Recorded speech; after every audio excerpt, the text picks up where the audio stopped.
Let me show you basically a foolproof way of seeing and predicting the sign of your marital partner if you are promised marriage in this lifetime.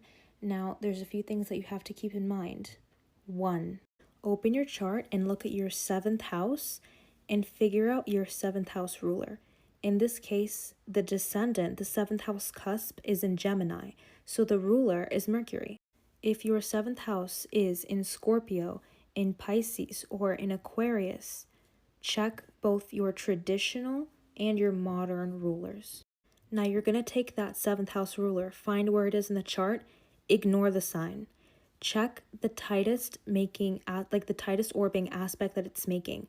I don't care about sextiles, only check for trines, squares, oppositions, or conjunctions. Now, if your 7th house ruler is a fast-moving planet and it is making, for example, this trine to an outer planet, I would count it.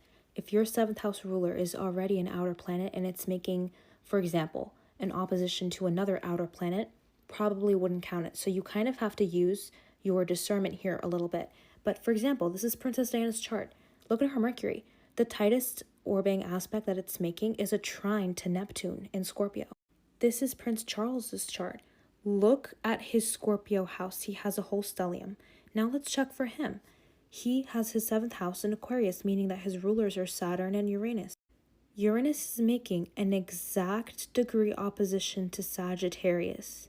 This is one of the times when I would respect the outer planets, because look at the orb. It's a 0-degree orb.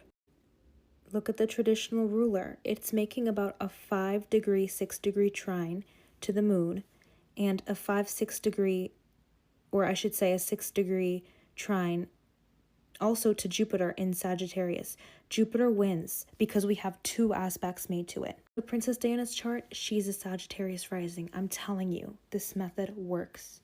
Mi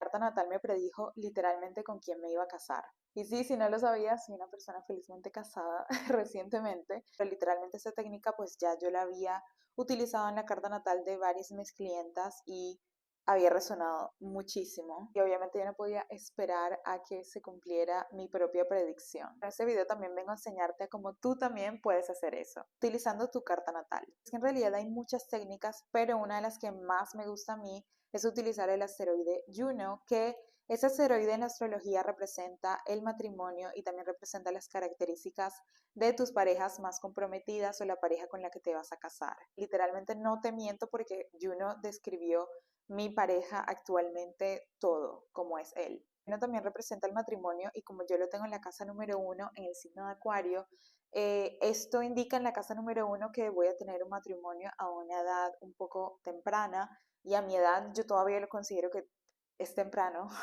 Sería también algo rápido, que sería repentino y literalmente así fue. Pero lo más loco es el signo que yo tengo a Juno en Acuario y literalmente mi esposo tiene a su signo solar en Acuario. Mi esposo tiene todas esas características acuarianas. Súper rebelde, no sigue la autoridad, no le gusta que lo gobierne, ni jefes, ni nada. Súper amante de la tecnología y de las cosas bien extrañas. Usa todo lo raro del mundo. 1000 detalles más que encajan perfectamente con su personalidad. También recuerda que si quieres saber a qué edad te vas a casar, qué patrones debes de sanar en el amor, cómo será tu pareja ideal, puedes agendar tu lectura del amor directamente en el link en mi biografía. Déjame en los comentarios en qué casa y en qué signo se encuentra tu Juno. If your Jupiter is in Taurus, then your spouse is probably a banker or an artist. If your Jupiter is in Gemini, then your spouse is probably a writer. If your Jupiter is in Capricorn, then your spouse is probably a CEO or an entrepreneur.